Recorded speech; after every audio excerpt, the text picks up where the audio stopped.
On Thursday, December 15th, the 220th anniversary of the Bill of Rights, Congress passed the National Defense Authorization Act, which can be used by the President to indefinitely detain Americans without charge or trial, and the utter eradication of the Fifth Amendment without apology. Our Congress decided the President needs more power at the expense of the people and the Constitution. Is this what our veterans and our forefathers fought and gave their lives for? Is this what Americans want their Congress to do? Place power like this in the hands of one man, the President, to do as he wishes with American citizens? The Fifth Amendment to the United States Constitution recognizes your right to due process.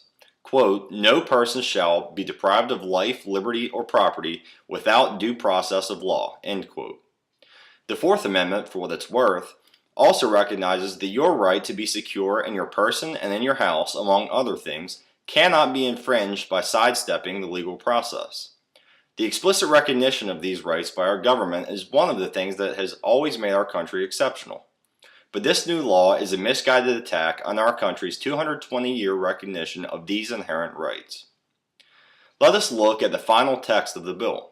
In Subtitle D, Detaining Matters, Section 1031, quote, "Congress affirms that the authority of the President includes the authority to detain any person who was a part of or substantially supported enemy forces." The key word here is substantially supported. This designation is extrajudicial, that is, at the President's discretion.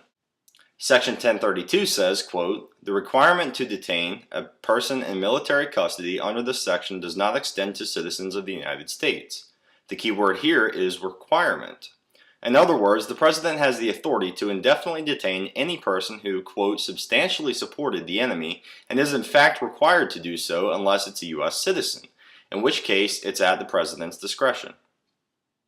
What if opposition to certain government policies, the Patriot Act or the TSA, or certain military actions, for example, is deemed substantially supportive of the enemy? What if a president's discretion, in lieu of a constitutionally guaranteed jury trial, is faulty and harms innocence?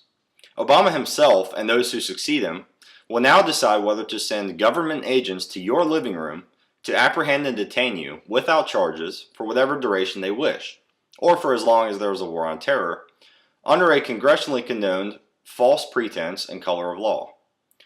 Did we not learn from Russia, China, and Germany in the past century? The so-called conservatives in Washington, who are, at least in public, constantly at odds with the Obama agenda, are the majority of whom voted for this bill. How dare they give this or any administration even more broad unilateral power to unequivocally control the very lives and property of we the people? Couple that with the fact that predator drones are now being used inside the United States as police tools, and we are looking at an outrageous reality. We must be honest with ourselves. America is becoming a police state. It cannot be overstated how serious of an offense this is. All those in Congress who supported this legislation must be voted out of office for violation of their oath to uphold the Constitution. That is the least that should happen in response to such an egregious assault on our liberties. We cannot allow the slow death of our republic. Over the past decade, our rights have slowly been dissolved.